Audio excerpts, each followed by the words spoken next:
wall push-up for senior citizen. It's a simple way of doing push-up.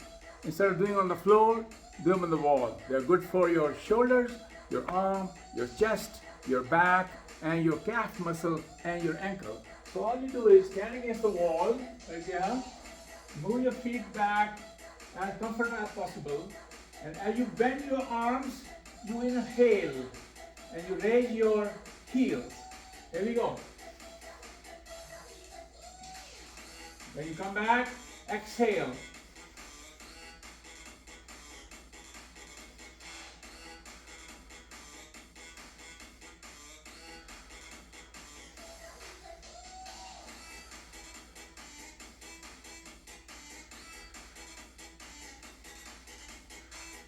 Do as many as you can. Try with 5 very first day and then keep increasing them as you go by. So you can do 30, 40, 50, but start with just 5. Alright, enjoy it, it'll work for you. Bye bye.